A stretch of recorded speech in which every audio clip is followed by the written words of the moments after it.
নাটোরে জাতীয় সংসদের হুইপ রুহুল কুদ্দুস তালুকদার দুলু বলেছেন, খাল খননের মাধ্যমে দেশের কৃষকদের ভাগ্যের উন্নয়ন সম্ভব।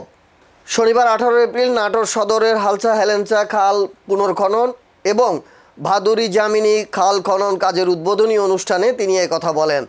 প্রায় 2 কোটি টাকা ব্যয় বাস্তবায়িত এই প্রকল্পের মাধ্যমে পানি সংরক্ষণ বাড়বে এবং খরার সময় সেচ সুবিধা পাবেন কৃষকরা।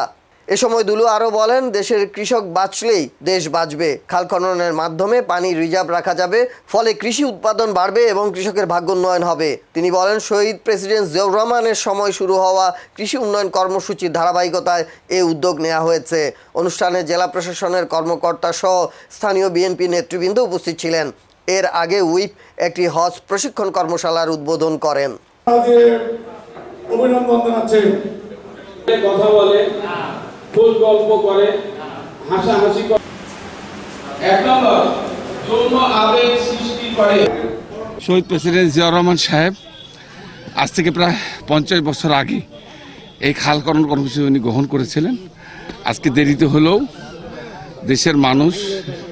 দেশের মানুষের চাহিদার কথা চিন্তা করে আমাদের নেতা বাংলাদেশের প্রধানমন্ত্রী তারেক রহমান সাহেব এই খাল খননকে অত্যন্ত গুরুত্ব দিয়েছেন। এদেশের কৃষক, বাংলাদেশের 80% মানুষ কৃষির উপর নির্ভরশীল এবং কৃষি হচ্ছে আমাদের একমাত্র জীবন মরণ বা একমাত্র ভরসা।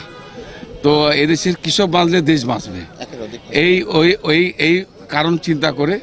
এবং আমি মনে করি একসময় বাংলাদেশে একটা মাত্র ফসল হতো, আমন ধান। আজকে যে 3টা ফসল যে উৎপাদিত হচ্ছে, এটাও শহীদ প্রেসিডেন্ট জিয়াউর রহমানের অবদান।